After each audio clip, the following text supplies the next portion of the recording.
ಭಾರತದ ಪ್ರಜಾಪ್ರಭುತ್ವದ ಪರಮೋಚ್ಚ ಸಂಸ್ಥೆಯಾಗಿರತಕ್ಕಂಥ ಸಂಸತ್ತಿನಲ್ಲಿ ಸಂವಿಧಾನದ ಕುರಿತು ಚರ್ಚೆ ನಡೀತಕ್ಕಂಥ ಸಂದರ್ಭದಲ್ಲಿ ಈ ದೇಶದ ಗೃಹ ಮಂತ್ರಿಗಳಾಗಿರ್ತಕ್ಕಂಥ ಶ್ರೀ ಅಮಿತ್ ಶಾ ಅವರು ಅಂಬೇಡ್ಕರ್ ಅನ್ನೋದು ಇವತ್ತು ಫ್ಯಾಷನ್ ಆಗಿ ಹೋಗಿದೆ.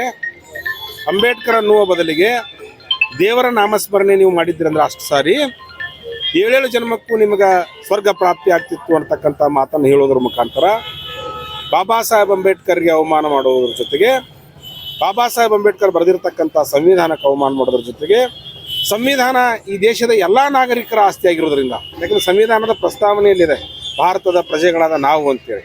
ಹೀಗಾಗಿ ಈ ದೇಶದ ಎಲ್ಲ ಪ್ರಜೆಗಳಿಗೂ ಅವಮಾನ ಮಾಡಿರ್ತಕ್ಕಂಥ ಅಮಿತ್ ಶಾ ಅವರು ಕೇಂದ್ರ ಗೃಹ ಸಚಿವರಾಗಿ ಇರಲಿಕ್ಕೆ ಅನರ್ಹರಾಗಿರ್ತಕ್ಕಂಥವ್ರು. ಇವರನ್ನು ಸಚಿವ ಸ್ಥಾನದಿಂದ ವಜಾ ಮಾಡಬೇಕು ಅಂಥೇಳಿ ಗೌರವಾನ್ವಿತ ರಾಷ್ಟ್ರಪತಿಯವರಿಗೆ ಇವತ್ತು ರಸ್ತೆ ತಡೆ ಮಾಡುವುದರ ಮೂಲಕ, ಮಾನವ ಸರಪಳಿ ನಿರ್ಮಾಣ ಮಾಡುವುದರ ಮೂಲಕ ನಾವು ಮಾನ್ಯ ತಹಶೀಲ್ದಾರ್ ಮೂಲಕ ಮನವಿಯನ್ನು ಕಳಿಸಿದ್ದೀವಿ. ಜೊತೆಗೆ ಅಮಿತ್ ಶಾ ಅವರು ತಮ್ಮ ತಪ್ಪನ್ನು ಒಪ್ಪಿಕೊಂಡು ಈ ದೇಶದ ಜನತೆಯ ಕ್ಷಮಾಪಣೆಯನ್ನು ಕೇಳ್ಕೋಬೇಕು ಅಂತೇಳಿ ಈ ಸಂದರ್ಭದಲ್ಲಿ ನಾವು ಆಗ್ರಹ